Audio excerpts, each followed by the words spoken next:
Hello everyone, welcome back to our YouTube channel which is cloud canvas. तो आज हम पढ़ने वाले हैं क्लास 9th एआई और आईटी का एम्प्लॉयबिलिटी स्किल्स का चैप्टर सेल्फ मैनेजमेंट स्किल्स। तो चलिए इस चैप्टर को समझते हैं और जानते हैं कि हम अपने आप को सेल्फ मैनेज कैसे कर सकते हैं। तो सेल्फ मैनेजमेंट का मतलब क्या होता है? सेल्फ मैनेज का मतलब होता है अपने बारे में समझना, अपने बारे में जानना, अपने इंटरेस्ट को समझना, अपनी एबिलिटीज़ को जानना और ये ध्यान रखना कि हम पॉजिटिव एटीट्यूड रखें डिफ़िकल्ट सिचुएशंस में। अब बेनिफिट्स क्या होते हैं सेल्फ मैनेजमेंट स्किल्स के? सेल्फ मैनेजमेंट स्किल्स के थ्रू हम गुड हैबिट्स डेवलप कर पाते हैं, बुरी हैबिट्स से ओवरकम कर पाते हैं और हमें मोटिवेशन मिलती है ताकि हम अपना सारा काम टाइम पे ख़त्म करें। अब हमारा नेक्स्ट टॉपिक आ जाता है how to manage yourself, यानी कि सेल्फ मैनेजमेंट कैसे करें। तो सबसे पहले इसमें आ जाता है self awareness, self motivation, positive thinking etcetera. सबसे पहले पढ़ लेते हैं सेल्फ अवेयरनेस, जिसका मतलब होता है अपने लाइक्स, डिसलाइक्स, स्ट्रेंथ्स और वीकनेसेस को जानना। उसके बाद आ जाता है सेल्फ कॉन्फिडेंस, जिसका मतलब होता है अपने आप में बिलीव रखना और किसी भी काम को करते हुए उसके रिस्क से डरना नहीं। उसके बाद आ जाता है सेल्फ कंट्रोल, जिसका मीनिंग होता है अपने बिहेवियर और डिसिप्लिन पे कंट्रोल रखना। उसके बाद आ जाता है प्रॉब्लम सॉल्विंग, जिसका मतलब होता है प्रॉब्लम को समझ के उसका एक स्टेप बाय स्टेप मेथड से सॉल्यूशन निकालना।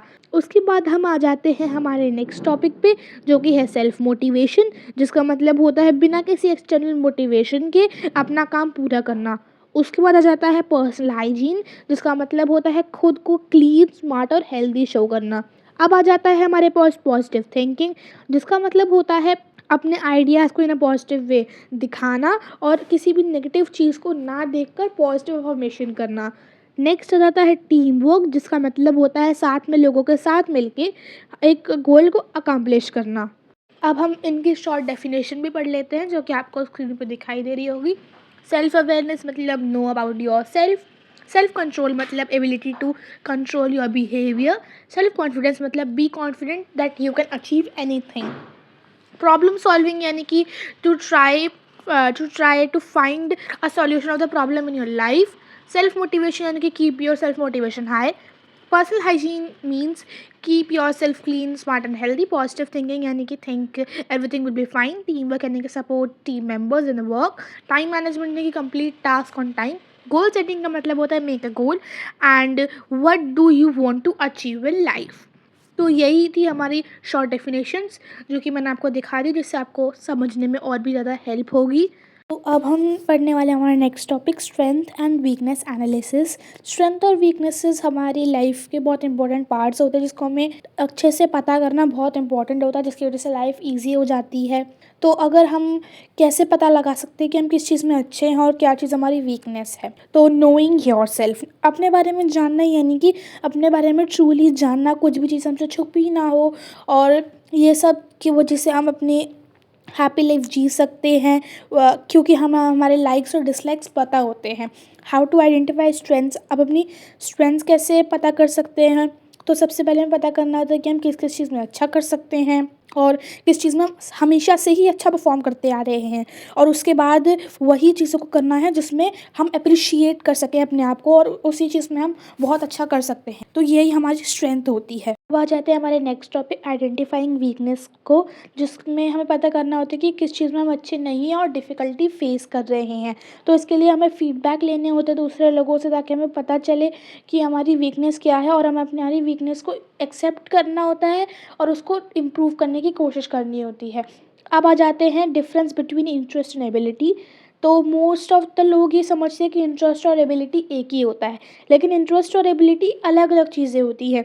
इंटरेस्ट वो होता है जो आप फ्री टाइम में करना पसंद करते हो, यानी कि आपको किसी ने कहा नहीं है कि वो आपको काम करना है, लेकिन फिर भी आप करते हो और आप वो फ्यूचर में करना चाहते हो।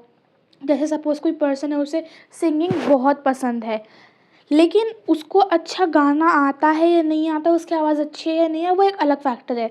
लेकिन उसे गाना अच्छा लगता है और कोई उसे बोलता नहीं कि गाओ बैठ के, वो खुद ही से गाता रहता है। तो ये उसका इंटरेस्ट है और वो ये अगर उसको नहीं आता तो वो फ्यूचर में सीखेगा और उसको डिफ़िकल्टी आएगी, तो वो उसकी इंटरेस्ट है और वो उसकी एबिलिटी नहीं है।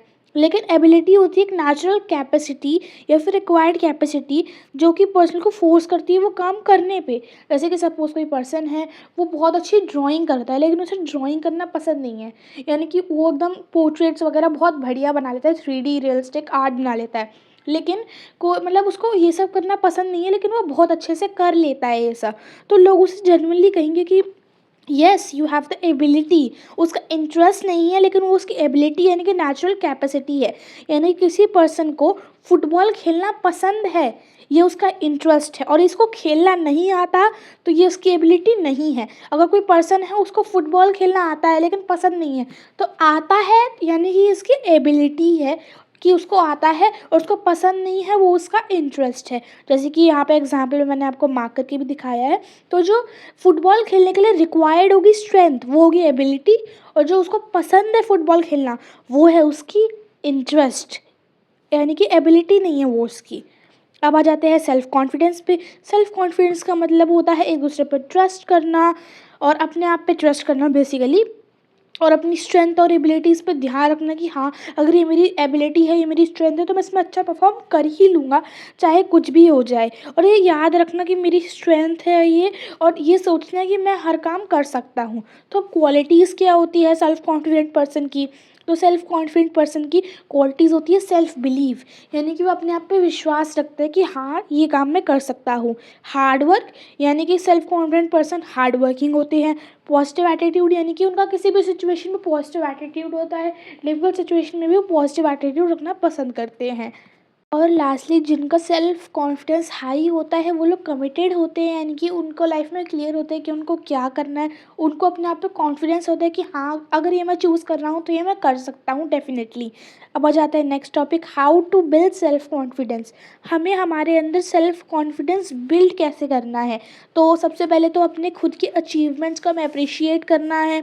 अगर हम फेल भी हो जा रहे हैं तो हमें फेलियर को भी एक्सेप्ट करना है और डीमोटिवेट नहीं होना है। स्टेप 2 होता है make sure your goal is final, यानी कि आपका गोल फाइनल हो और उसके लिए आपको प्रिपरेशन स्टार्ट करना नेसेसरी होता है।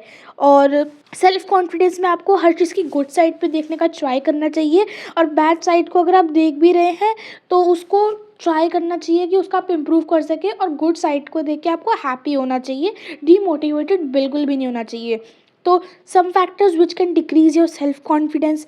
अब ऐसे कुछ फैक्टर्स होते हैं जो आपका सेल्फ कॉन्फिडेंस डिक्रीज कर देते हैं। तो सबसे पहले आ जाता है नेगेटिव थिंकिंग, कि आप ये काम कर ही नहीं सकते, आप ये सोचते हो अपने बारे में।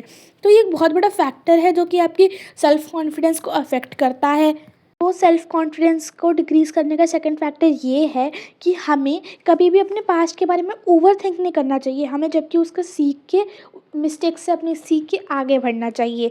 नेक्स्ट है कि हमें ये ध्यान रखना चाहिए कि कोई भी चीज़ किसी भी पर्सन से फर्स्ट अटैम्प्ट में नहीं होती है, उसको बार बार ट्राई करने से, बार बार ध्यान देने से उस पर वो चीज़ पूरी हो जाती है। और हमें नेगेटिव इन्वायरमेंट से दूर रहना चाहिए जो कि हमें डीमोटिवेट फील कराते हैं, और ये फील कराते हैं कि हमसे ये नहीं होगा।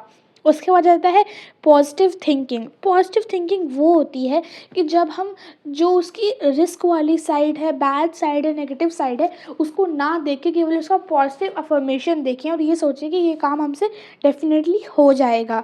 अगर किसी भी चीज़ की नेगेटिव साइड है तो उससे हमें सीखना चाहिए और उसके बारे में ओवर थिंक नहीं करना चाहिए, उसको इम्प्रूव करने का ट्राई करना चाहिए। तो अब जो पॉजिटिव थिंकिंग है वो भी हमारी लाइफ में कुछ गुड रिजल्ट्स लेके आती है, जैसे कि हम चैलेंजेस को ओवरकम कर सकते हैं, हम ये हमें एनर्जी देता है कि हम ठीक ठाक काम कर ले, अच्छे से काम करें, बेटर रिजल्ट्स दें और एक हैप्पी इन्वायरमेंट क्रिएट करें अपने आसपास। अब how to keep thinking positive, positive कैसे सोचें?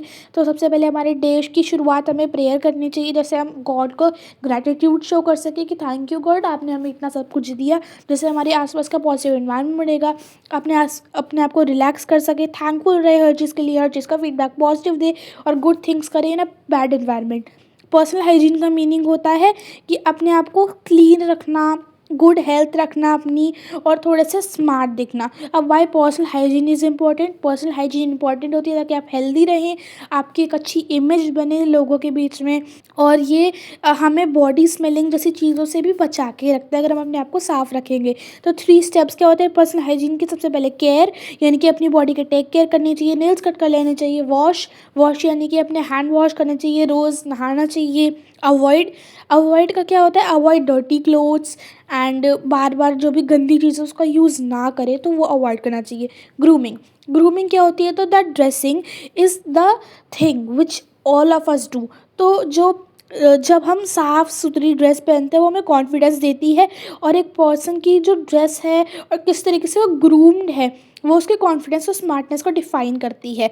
तो अब आ जाते हैं why dressing and grooming are important. तो सबसे पहले हम उसे स्मार्ट दिखते हैं, उसके बाद हम कॉन्फिडेंट फील करते हैं, उसके बाद ये हमारे ऊपर एक गुड इम्प्रेशन डालता है। नेक्स्ट रहता है guidelines for dressing and grooming. सबसे पहले तो क्लोथ्स। क्लोथ्स क्या होते हैं, क्लोथ्स हमारे नीट एंड क्लीन होने चाहिए, शूज़ हमारे पॉलिश होने चाहिए, हेयर हमें रोज़ धुल लेने चाहिए और सिंपली स्टाइल्ड भी होने चाहिए, फेस हमारा क्लीन होना चाहिए, अगर मुस्टैच रखिए तो वो स्टाइल्ड होनी चाहिए हल्की फुल्की सी। तो अब आ जाते हैं फैक्टर्स सेल्फ कॉन्फिडेंस के। तो सबसे पहले सोशल फैक्टर, कल्चरल फैक्टर और फिजिकल फैक्टर्स। तो सोशल फैक्टर्स क्या होता है, सोशल फैक्टर्स वो फैक्टर्स होते हैं जो हमारे इंट्रैक्शन को इन्फ्लुएंस करते हैं, जैसे कि हम किससे बात कर रहे हैं, जैसे कि फ्रेंड्स, फैमिली, टीचर्स, मीडिया, किससे बात कर रहे हैं। नेक्स्ट रहता है कल्चरल। कल्चरल में यानी कि हमारे वैल्यूज़, बिलीव्स, कस्टम्स हमारे कॉन्फिडेंस को डिफ़ाइन करते हैं कि हमारा कॉन्फिडेंस कैसा होगा, और उसी से हम सीख के कुछ भी काम करते हैं। उसके बाद रहता है फिज़िकल, जिसमें इंडिविजुअल पर्सन का जो कॉन्फिडेंस है वो अफेक्ट होता है due to the self confidence and the physical activity that he does. यानी कि वो ग्रूम्ड नहीं है, वो क्लीन दिख नहीं रहा है, तो उसकी वजह से उसका सेल्फ कॉन्फिडेंस कम हो रहा है। तो ये था हमारा इस चैप्टर का last topic. Thank you so much everybody, जिन लोगों ने भी लास्ट तक वीडियो देखी है, thank you so much to support me. Thanks for watching and stay tune for more such content, and don't forget to like, share and subscribe to our YouTube channel which is cloud canvas.